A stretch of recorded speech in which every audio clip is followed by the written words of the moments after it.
Apa atasanmu sanggup memberi gaji sehingga begitu enteng kau tinggalkan solatmu? Apa yang dijanjikan istrimu sehingga begitu enteng kau berikan yang haram? Hanya rayuan sesaat, padahal dia pun akan meninggalkanmu sebelum masa tua tiba. Apa yang dijanjikan anak-anakmu? Ayah, kami akan menjagamu di hari tuamu nanti, maka berikan kami yang kami inginkan. Belikan kami rumah yang besar, belikan kami kendaraan yang mewah. Nanti setelah hari tua kami akan menjagamu, kata mereka. Tapi setelah kita tua, dosa-dosa begitu banyak terkumpul, mereka pun meninggalkan kita di panti jompo yang penuh dengan kesunyian, hening, sepi. Suara cucu tak terdengar menangis, karena mereka pun malu mengakui kita sebagai orang tua. Suapkanlah yang haram ke mulut mereka, berikanlah yang batil ke dalam perut mereka. Itu hanya akan menjadi azab di dunia sebelum hari kiamat tiba. Ish masyikta, hiduplah sesuka hatimu. Ish masyikta, apa yang mau kau makan, makanlah. Apa yang akan kau bekerjakan, kerjakanlah. Fa innaka mayyit, tapi ingat, kau akan menjadi mayat, kau akan mati. Semua akan diminta pertanggungjawaban di hadapan Allah Subhanahu wa ta'ala. Hari ini orang boleh tertawa, hari ini orang boleh merasa dunia dia yang punya, tapi sampai masanya yang hijau akan berubah menguning, yang kuning akan mati, yang mati akan menjadi debu, yang debu ditiup angin hampa tak bermakna. Lalu apa yang akan dibawa menghadap Allah Subhanahu wa ta'ala? Amal saleh.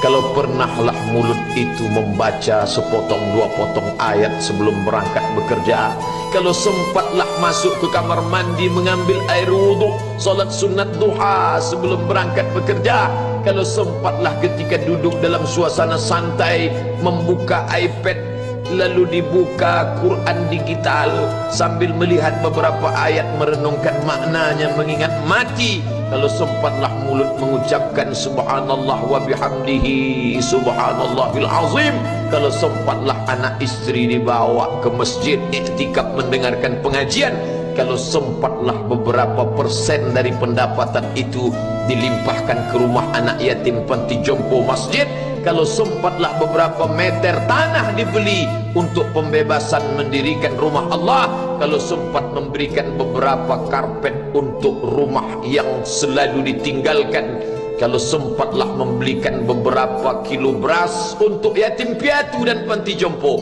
itulah yang akan menolong di hadapan Allah. Adapun rumah besar dengan beberapa semen, dengan beberapa busi yang banyak, semua akan menjadi tinggal kenangan. Mereka akan menjual, membagi-baginya.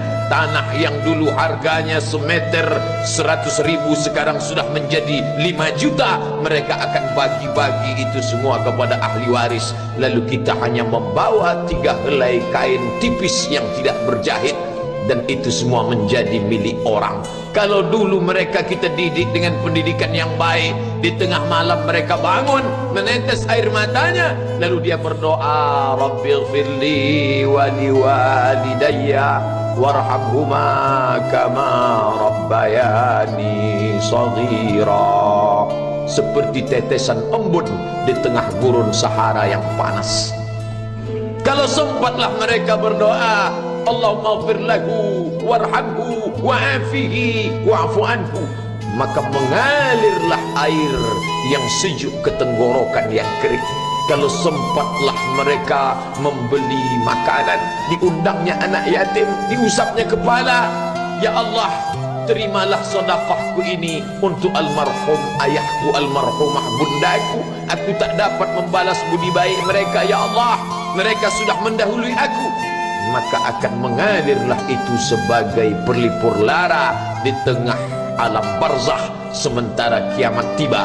Tapi kalau mereka hanya dididik dengan keduniawian, dididik dengan kemewahan, disumbat mereka dengan materi, tak pernah diingatkan pada mati. Ketika kita mati, mereka pun juga akan mati perasaan ingatannya. Paling celaka lagi, mereka mengingat kita dengan mengantarkan bunga, mereka mengingat kita dengan pakaian hitam, mereka mengingat kita dengan suara musik. Mereka mengingat kita dengan memajang foto kita besar-besar di dalam rumah, dan itu hanya menjadi penghalang rahmat Allah turun, tidak berkesan sedikit pun. Mereka sedang menyangka kalau dinyanyikanlah lagu kesenangan kita, terobat rindu hatinya. Kalau dipajangnya foto kita, dilingkarkannya karangan bunga, puas rindunya. Padahal itu tidak membuat pengaruh apapun kepada kita di alam barzakh. Maka sayang, buatlah sayang yang mengingatkan sesudah mati. Kalau rindu, buatlah kerinduan yang membuat dia akan tetap mengalir sebagai satu amal sesudah kematian. Idza matal insan, kalau manusia mati, inqata'a. Dulu rajin membaca Quran, berhenti. Dulu rajin salat tahajud, berhenti. Dulu rajin menghatamkan segala yang baik-baik, berhenti. Tapi ada yang tetap mengalir. Di antara yang mengalir itu adalah sedekatun jariyah. Sempat membelikan beberapa bungkus nasi, nampak orang tua di panti jompo menyuap nasi itu, menggeletar tangan mereka karena usia lanjut, menetes air mata. Kita bukan sedang melihat orang tua, kita bukan sedang melihat orang lain. Saat itu kita sedang melihat potret diri kita 30 tahun yang akan datang. Di mana aku 30 tahun akan datang? Surga, kenikmatan yang luar biasa, tapi dia tidak akan dimasuki oleh orang yang biasa-biasa. Solat biasa, baca Quran biasa, zikir biasa, untuk mendapatkan yang luar biasa, maka itu bukan perimbangan ibadah yang fair. Hanya dengan solat wajib biasa, hanya dengan baca Quran biasa, hanya dengan zikir biasa, hanya dengan sedekah biasa, berharap akan masuk ke dalam surga yang luar biasa,